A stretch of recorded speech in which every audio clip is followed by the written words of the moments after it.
What's going on YouTube? It's Mellow DFS coming to you live and direct. Here to give you my fave 5 tight ends for NFL Week 2.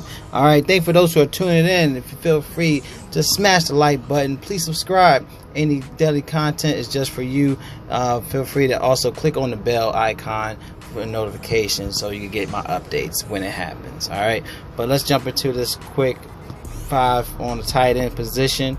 If you haven't already, I already posted my quarterbacks and running backs position, and I just had the wide receiver position. So it's gonna be my last video on the positions, and then I'll also have my fave 5 in the whole slate. So check that out once this video has been uploaded. So let's go into this now. I'm going from 5 to 1. So my number 5 tight end, I'm looking at George Kittle. Alright, going against Detroit. That's my squad 49ers. Alright, hopefully get this W, which is definitely we're looking towards the light. So I'm thinking that we're gonna secure this W on week 2.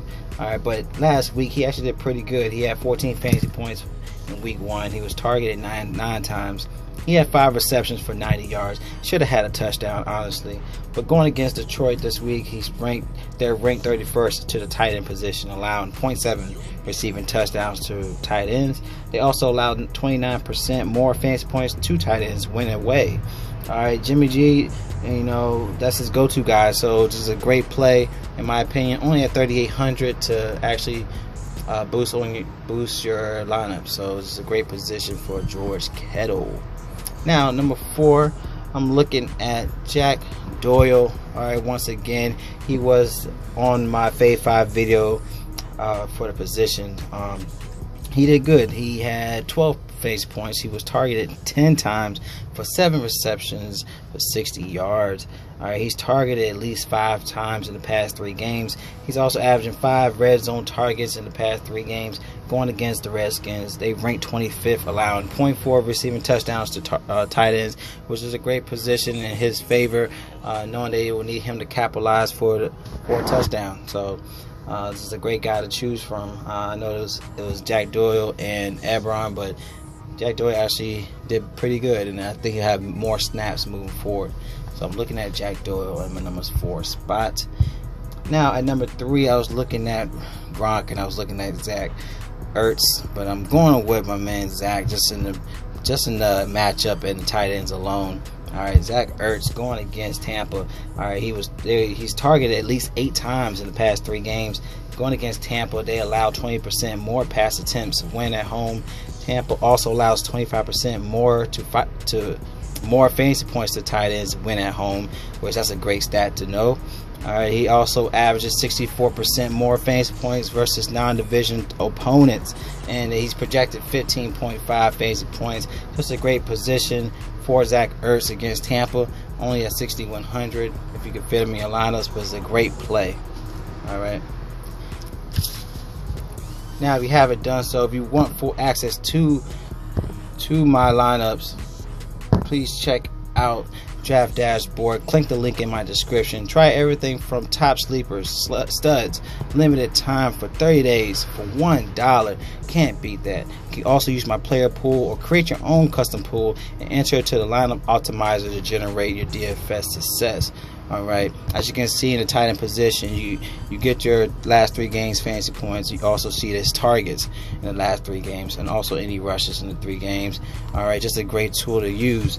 Alright, you also once you plug in your watch players in your pool, click on the lineup optimizer, and that definitely will help you save research time, providing a one-stop shop for your needs. Just click the link now, and trust me, you won't be disappointed. So just check that out.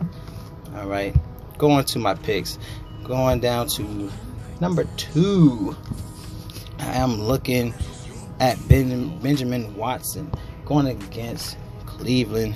Alright, at home, he's averaging 17.25 fantasy points versus Cleveland. In their history, last season, week 2 and week 15, he had 17 fantasy points.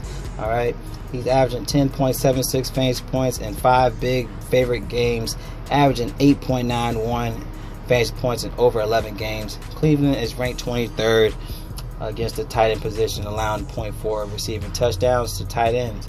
All right, so it's a great position for Benjamin Watson at a low salary at $3,400. Now, for my number one spot at tight end, I am looking at Jared Cook. All right, as he was cooking last week. We saw last week, and he had 30 fantasy points, but against a better defense than Denver's. He was targeted 12 times, had 9 receptions for 180 yards, just going crazy. And going against Denver, they ranked 31st against the tight end position. They ranked 28th, allowing 0.6 receiving touchdowns against the tight ends. They also 27th, allowing 53.3 receiving yards to tight ends. And Oakland passes 35% more when underdog. All right, and that's within the last 9 games. Just a great play. Only at 3,600, y'all. I mean, you have Zach Ertz he's like $6,000. You have Gronk, he's on like $7,000. You can have Jared Cook for only 36, man. Why not? He'll definitely help the lineups and definitely be low owned. All right, but that's my fave 5 for the tight end position. Number 1, Jared Cook. Number 2, Benjamin Watson. Number 3, Zach Ertz. Number 4, Jack Doyle. And number 5, George Kittle. If you like my plays, feel free to slap that like on my video. Please subscribe for daily content. Again, click on the bell to get your notifications on any updates on my videos. I love y'all. Y'all stay tuned for my fave 5 video for week 2. All right, and I'll see y'all later.